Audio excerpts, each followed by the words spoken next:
So today we're tackling one of the greatest, most enduring cinematic franchises in global history. We're talking about James Bond. It's just a monumental story, isn't it? Yeah. It starts with Ian Fleming creating the character back in 1953. And from there, it just blossoms into this huge global phenomenon. We're looking at 27 films stretching over 6 decades. It's incredible. And the list of actors who have stepped into that tuxedo, it's remarkable. You have Sean Connery, David Niven, George Lazenby, Roger Moore, Timothy Dalton. Pierce Brosnan, and of course Daniel Craig. That's 7 different men who've defined Agent 007 for generations of moviegoers. And our mandate today is, well, it's not just to list the films.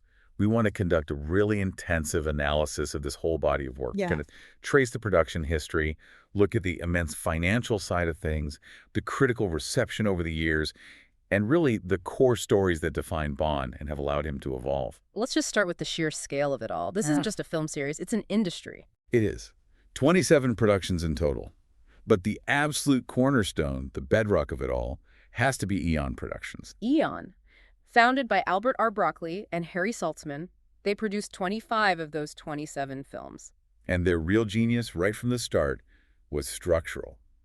They established a holding company, Danjaq, in 1962. So right after Dr. No was a hit. Immediately after.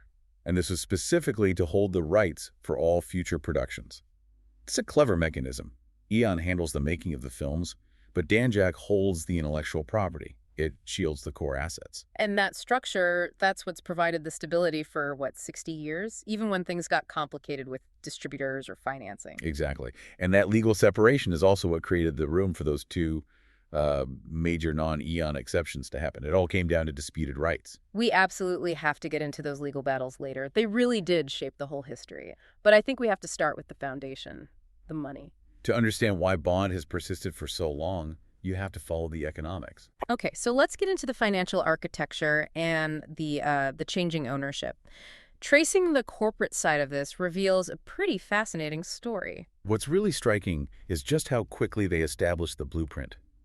Broccoli and Saltzman got the film rights to the novels in 1961. They founded Eon, and then they immediately partnered with a major studio, United Artists, for the financing on Dr. No.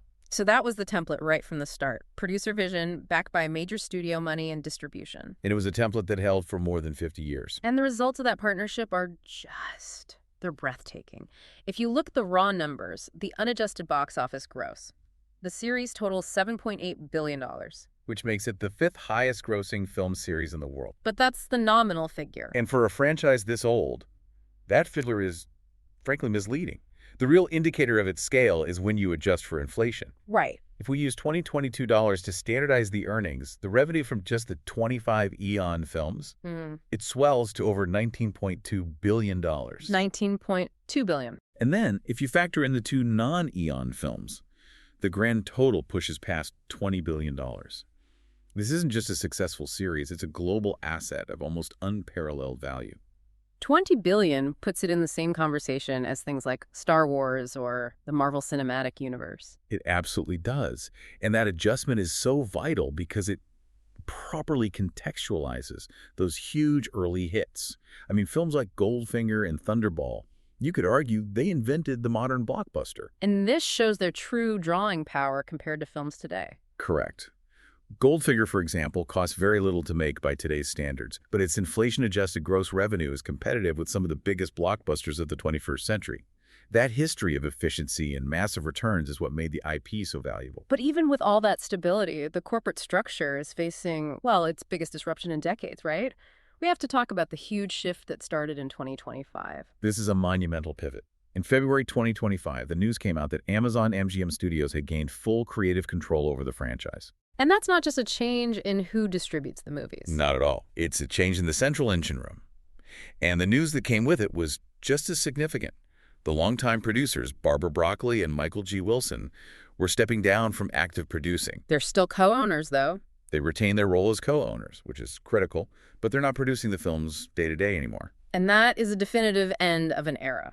The Broccoli family stewardship has been the one constant behind the scenes, from Connery all the way through Craig. They set the tone, the style, the casting. So the immediate question became, who steps into those incredibly large shoes? And Amazon and GM moved pretty fast. They did. In March 2025, they announced the new producers would be Amy Pascal from Pascal Pictures and David Heyman of Heyday Films. Two producers with massive track records. Wildly successful and critically acclaimed properties between them. So this marks a completely new stewardship for a $20 billion plus legacy. Okay, so let's track how the investment needed to maintain that legacy has evolved. The budgets, when you adjust them to 2024 dollars, they tell their own story about blockbuster filmmaking. The initial efficiency is almost shocking. Dr. No's actual budget was $1.1 million. Which in today's money is what? A mere $11.3 million. And yet that tiny investment yielded an adjusted gross of $722.6 million.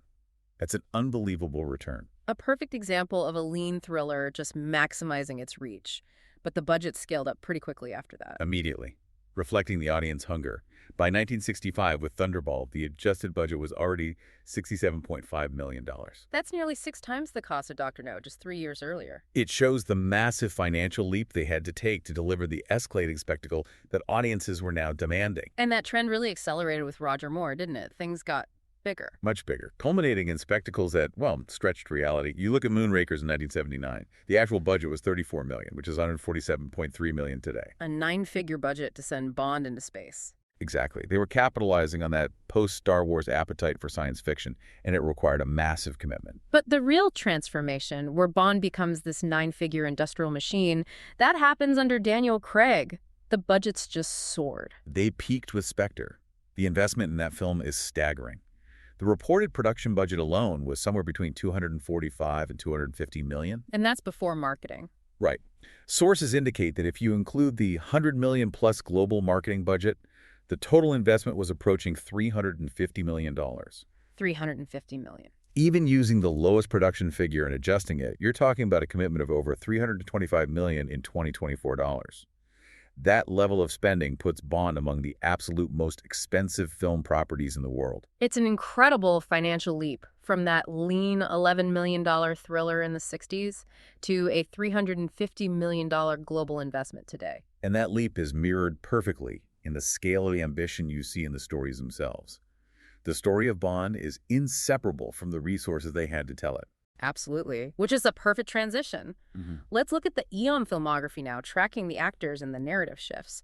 This is where we trace the mythology through the men who played the part. And the foundational blueprint for everything that came after.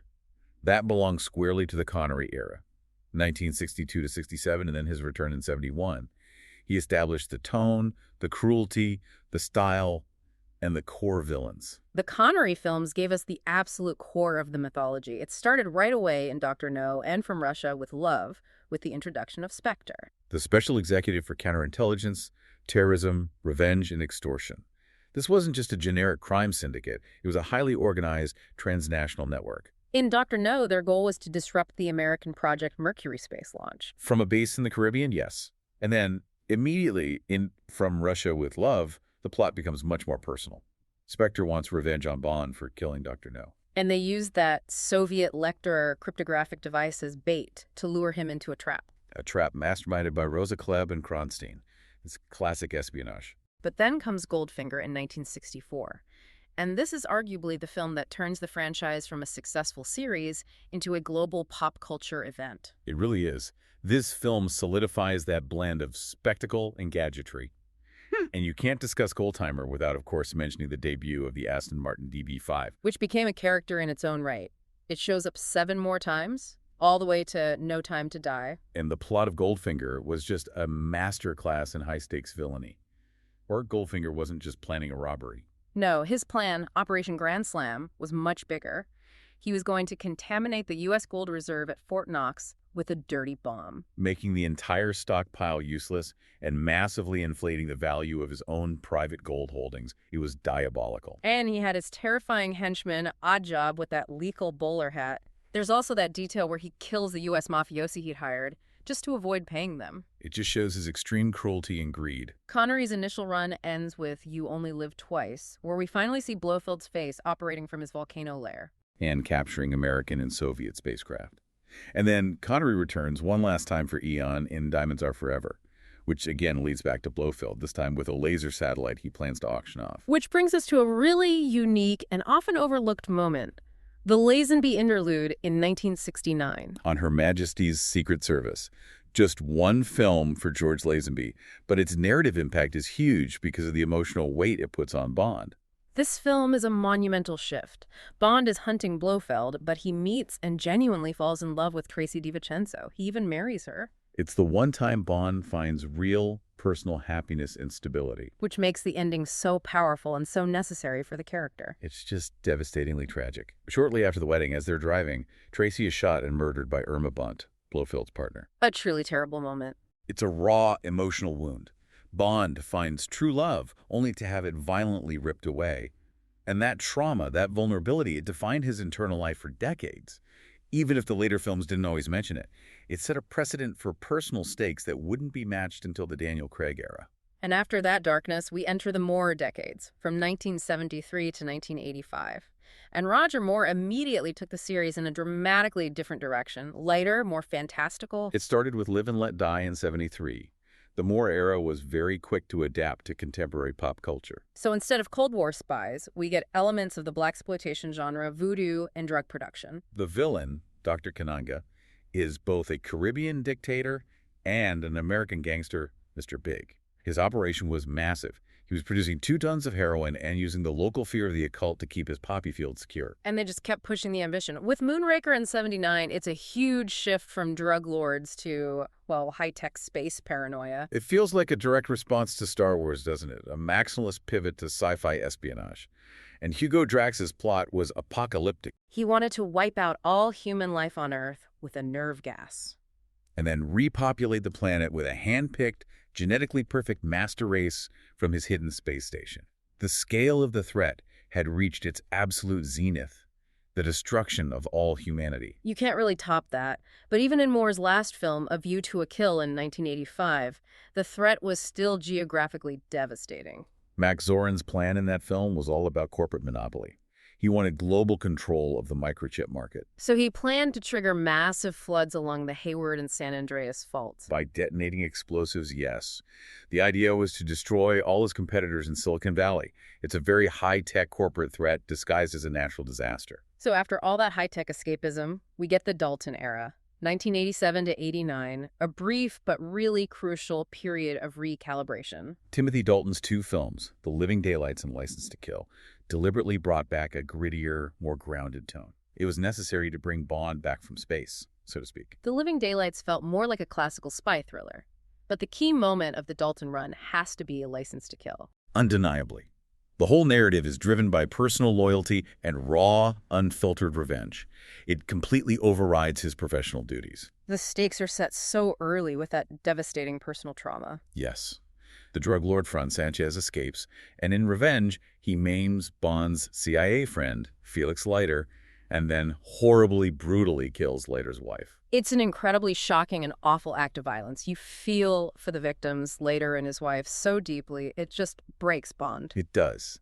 And when M orders him to drop the pursuit and return to duty, Bond flatly refuses. He says it's his duty to his friend. M is forced to revoke his license to kill, and Bond just goes completely rogue. And this is a deliberate risk, right? To show Bond ditching his orders for personal revenge. A genuine risk, and a necessary injection of consequence for the character. It forced the audience to see that Bond is a man capable of intense loyalty and righteous fury, willing to sacrifice his entire career for justice. That personal motivation really set the stage for what was to come. That brings us to the Brosnan era, starting in 1995. After the Cold War, and after a 6-year hiatus, which was the longest in the series' history. GoldenEye was the big post-Cold War relaunch. The whole threat paradigm had to change. The Soviets weren't the enemy anymore. So the focus shifted inward. The threat wasn't an external superpower, it was a former 00 agent. Alec Trevelyan, Agency 06. He'd faked his death 9 years earlier. The idea of a rogue 00 turning against Britain was really potent. And his organization, Janus, steals the GoldenEye satellite weapon, which emits a massive electromagnetic pulse capable of wiping out digital data.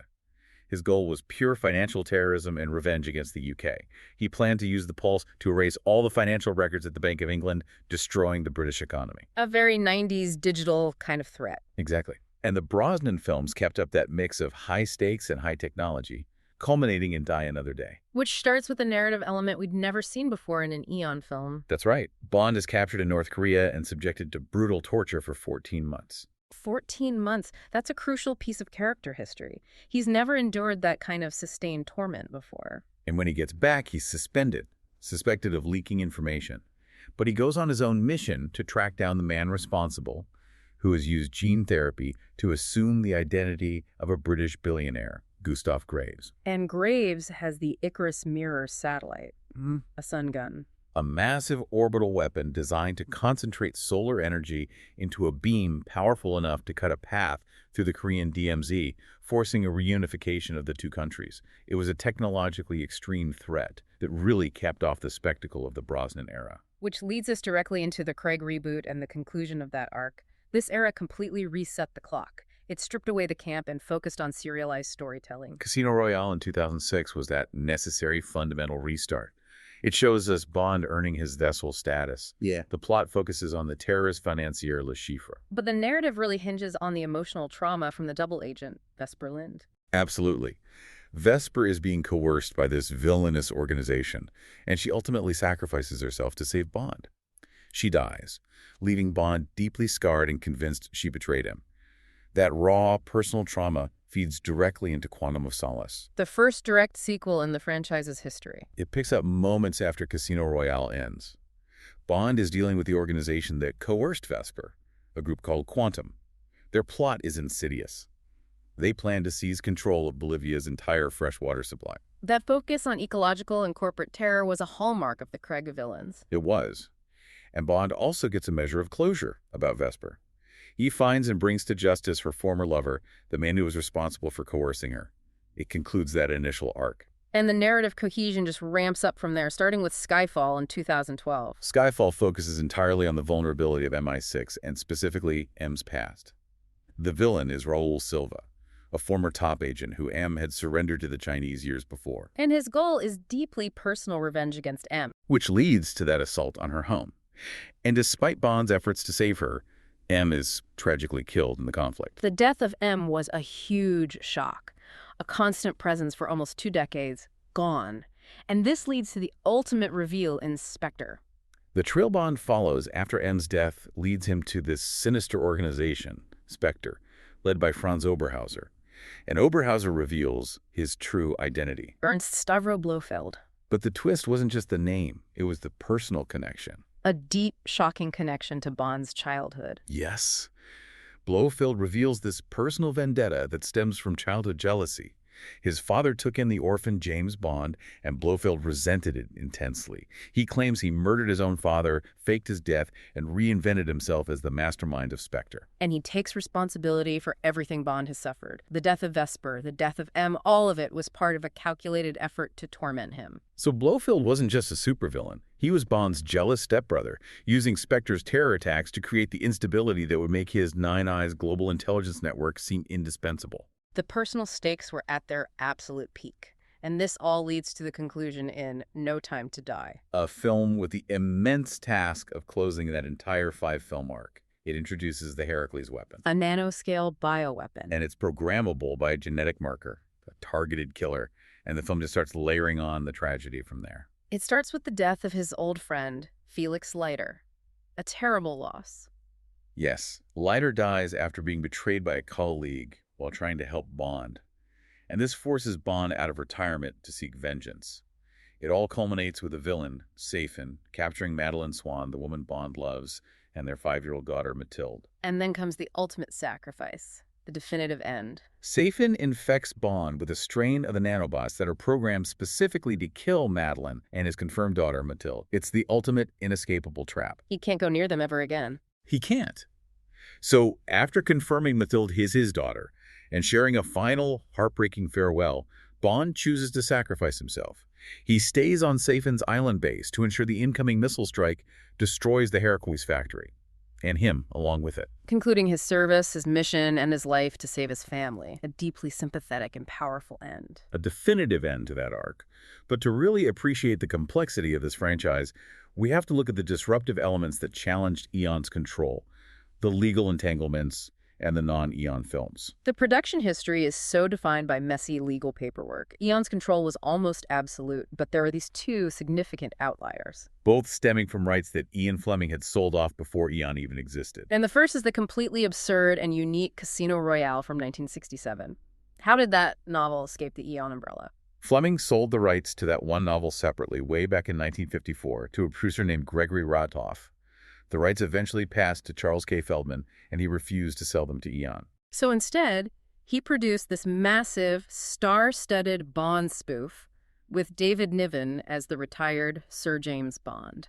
It's wonderfully chaotic. The retired Bond is brought back to deal with S. Mersch, and the ultimate mastermind is revealed to be his own nephew, Jimmy Bond, also known as Dr. Noah. And his evil plan Was to use biological warfare to kill all tall men, leaving him as the biggest, most desirable man left in the world. It's peak 60s absurdity. The whole casino explodes at the end, killing everyone. And from a business perspective, it was highly successful. It grossed $44.4 million, which is over $400 million today. It proved the Bond brand was so powerful that even a parody could compete on a global scale. But the real challenge to Eon came in 1983. With Never Say Never Again, this is all based on a long-standing rights conflict over the story for Thunderball. Because the producer, Kevin McClory, had retained specific adaptation rights. Yes, from a legal settlement confirming he co-wrote a screenplay with Fleming that became the basis for the novel. So while he and Eon collaborated on the 1965 film Thunderball, McClory still had the rights to readapt the story elements. And he did in 1983, bringing Sean Connery back. And it was released in the same year as Eon's official Bond film, Octopussy. The rivalry was intense. The plot is essentially a remake of Thunderball Bond investigating Spectre's hijacking of nuclear warheads, and it was a huge financial success. It grossed $160 million, which is about $489 million today. It was a potent rival to Octopussy. And what it really showed is that the global box office could actually support two competing James Bond films at the same time. The brand was that elastic. It's incredible, a $20 billion phenomenon defined by disputed screenplay rights. Okay, let's shift gears and look at the external validation of all this, the accolades and critical perspective. You know, for all its escapist action, the series has received genuine cinematic recognition. Over its history, the Eon series has won 6 Academy Awards. And the early wins were all for technical mastery, right? That's correct. The very first awards recognized the innovation in the production. Best sound effects for Goldfinger in '65, and then visual effects for the underwater work in Thunderball the next year. And we can't overlook the recognition for the main architect himself. Albert R. Broccoli. He received the Irving G. Thalberg Memorial Award in 1982, recognizing his entire career as a producer in sustaining this franchise. In the modern era, though, the Bond Oscar has shifted. It's become all about the original song. It's a fascinating trend. It highlights how important the theme song has become to the brand. We see this unbroken run of wins, starting with Skyfall. Adele and Paul Epworth won for that one. Then Sam Smith and Jimmy Napes won for Spectre.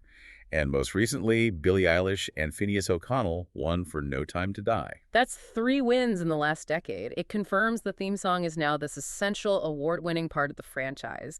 And that's not even counting the nominations for iconic songs like Live and Let Die or Nobody Does It Better. The music is absolutely critical.